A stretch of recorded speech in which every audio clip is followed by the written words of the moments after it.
Hello বন্ধুরা, আমি পলি। আজকে তোমাদের কাছে নিয়ে এসেছি একটা নিরামিষের আইটেম নিয়ে। আর এই নিরামিষ আইটেমটা হলো বড়ার রসা। আর এই বড়াটা বানানো হয়েছিল মটর ডাল, গোবিন্দভোগ চাল, আর তার সাথে দেওয়া হয়েছিল কিছুটা কাঁচকলা সেদ্ধ। সব কিছুকে দিয়েই ভালো করে মিক্সারে পেস্ট করে নিয়ে বড়ার আকারে ভেজে নেওয়া হয়েছিল।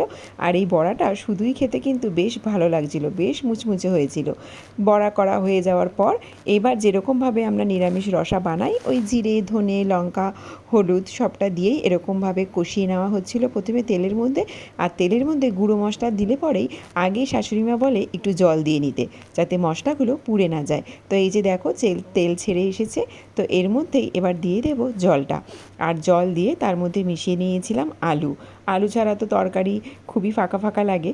তো এখানে কিছুটা আলু মিশিয়ে নিয়েছিলাম। আর আলুগুলো দিয়ে তারপরে দিয়ে দিয়েছিলাম বড়াগুলো।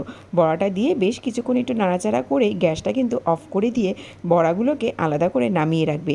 নাহলে পরে কিন্তু সবটা রসা বড়াগুলো নিজেই টেনে খেয়ে নেবে। তো এরকমভাবে রসা করে নিরামিষের দিন খেয়ে দেখো, খেতে কিন্তু দারুণ লাগবে। আর সব শেষে নামানোর আগে অবশ্যই একটু ঘি আর একটু গরম মশলা দিতে ভুলো না।